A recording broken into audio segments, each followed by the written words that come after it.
Dear friends, आज हम लोग ऋग्वेद की शिक्षाप्रद कहानी सीखेंगे और सुनेंगे और जानेंगे कि क्या है शिक्षा इस कहानी में। जैसा कि आप हेडिंग यहाँ देख रहे हैं, ऋग्वेद विश्वामित्र और गायत्री मंत्र की कथा है ये।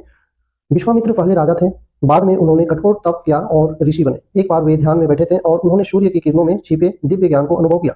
तभी उनके मन में एक मंत्र उत्पन्न हुआ, गायत्री मंत्र। यह मंत्र ऋग्वेद में आता है और कहता है, हे सूर्य, हमें ऐसा ज्ञान दो जिससे हमारा बुद्धि मार्गदर्शन पाए। संदेश है, इससे सच्चा ज्ञान भीतर से आता है और यह हमें प्रकाश की ओर ले जाता है। अगला शिक्षाप्रद कहानी है यजुर्वेद राजा हरिश्चंद्र का सत्य। मतलब ये कहानी यजुर्वेद से संबंधित है। राजा हरिश्चंद्र अपनी सत्य निष्ठा के लिए प्रसिद्ध थे। एक बार उन्हें कठोर परीक्षा देनी पड़ी। राज्य, धन, परिवार सब चला गया, लेकिन उन्होंने अपनी झूठ नहीं बोला। उन्होंने कहा, सत्य ही धर्म है।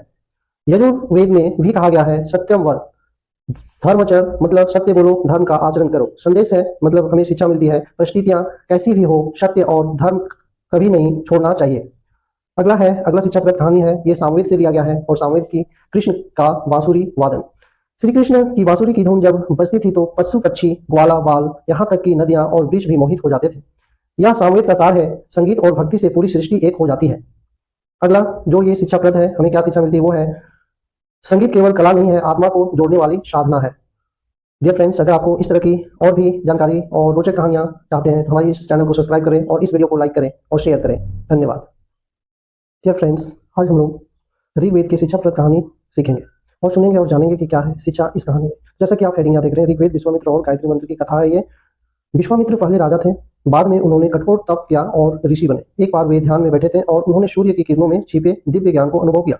तभी उनके मन में एक मंत्र उत्पन्न हुआ, गायत्री मंत्र। यह मंत्र ऋग्वेद में आता है और कहता है, हे सूर्य, हमें ऐसा ज्ञान दो जिससे हमारा बुद्धि मार्गदर्शन पाए।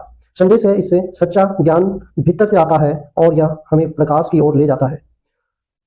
अगला शिक्षाप्रद कहानी है यजुर्वेद राजा हरिश्चंद्र का सत्य। मतलब ये कहानी यजुर्वेद से संबंधित है। राजा हरिश्चंद्र अपनी सत्य निष्ठा के लिए प्रसिद्ध थे। एक बार उन्हें कठोर परीक्षा देनी पड़ी। राज्य, धन, परिवार सब चला गया, लेकिन उन्होंने अपनी झूठ नहीं बोला। उन्होंने कहा, सत्य ही धर्म है। यजुर्वेद में भी कहा गया है, सत्यम वद, धर्मचर, मतलब सत्य बोलो, धर्म का आचरण करो। संदेश है, मतलब हमें शिक्षा मिलती है, परिस्थितियां कैसी भी हो, सत्य और धर्म कभी नहीं छोड़ना चाहिए। अगला शिक्षाप्रद कहानी है, ये सामवेद से लिया गया है और सामवेद की कृष्ण का बांसुरी वादन। श्री कृष्ण की बांसुरी की धुन जब बजती थी तो पशु पक्षी, ग्वाला बाल, यहाँ तक कि नदियां और वृक्ष भी मोहित हो जाते थे। यह सामवेद का सार है। संगीत और भक्ति से पूरी सृष्टि एक हो जाती है। अगला जो ये शिक्षाप्रद है, हमें क्या शिक्षा मिलती है, वो है संगीत केवल कला नहीं है, आत्मा को जोड़ने वाली साधना है। डियर फ्रेंड्स, अगर आपको इस तरह की और भी जानकारी और रोचक कहानियां चाहते हैं तो हमारे इस चैनल को सब्सक्राइब करें और इस वीडियो को लाइक करें और शेयर करें। धन्यवाद।